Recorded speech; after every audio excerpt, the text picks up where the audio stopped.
എന്തുകൊണ്ട് മനുഷ്യൻ മദ്യത്തിന് അടിമയെന്ന് ഒറ്റ കാരണമേ ഉള്ളൂ. ബൈബിൾ അതിന്റെ പരമായ ശൈലി പതിങ്ങനെയാണ്. അവർ പാപത്തിൽ ജനിച്ചതുകൊണ്ട് എന്ത് പറ്റി? അവന്റെ സ്നേഹം നഷ്ടപ്പെട്ടു പോയി. അവന്റെ അപ്പനെ സ്നേഹിക്കാൻ കഴിയുന്നില്ല, അമ്മയെ സ്നേഹിക്കാൻ കഴിയുന്നില്ല, സഹോദരനെ സ്നേഹിക്കാൻ കഴിയുന്നില്ല. എന്താണ് കാരണമെന്ന് ചോദിച്ചാൽ അവൻ പാപത്തിൽ ജനിച്ചതുകൊണ്ട് എന്തുപറ്റി? എല്ലാം നഷ്ടപ്പെട്ടു പോയി. ഉടനെ അവൻ അടുത്ത പണി എന്ത് ചെയ്യുന്നറിയാമോ? ആ സ്നേഹം കിട്ടുവാൻ വേണ്ടി, സമാധാനം കിട്ടുവാൻ വേണ്ടി അവനടുത്ത് മദ്യത്തിൽ ആശ്രയിച്ചു, അവൻ കഞ്ചാവിൽ ആശ്രയിച്ചു, അവൻ ലഹരി പദാർത്ഥത്തിൽ ആശ്രയിച്ചു.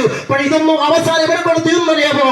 അവസാനം ഒരു മുഴം കയറിനകത്ത് പല ജീവിതം അവസാനിപ്പിച്ചെന്ന് ഇന്ന് നിങ്ങൾ മറന്നു പോകരുത്. അതുകൊണ്ട് ഇന്ന് പേരിന്റെ വാക്യം നിർത്തുന്നതിന് മുമ്പ് ഈ ദേശത്തോട് ശക്തമായി വിളിച്ചു പറയാം. നിങ്ങളുടെ ജീവിതത്തിൽ ഇപ്പോഴത്തെ ഈ നിമിഷം നിന്നുകൊണ്ട് ഞാൻ ചോദിക്കുന്നു, നിങ്ങളെ സ്നേഹിക്കുന്ന ഒരു യേശു ഉണ്ട്.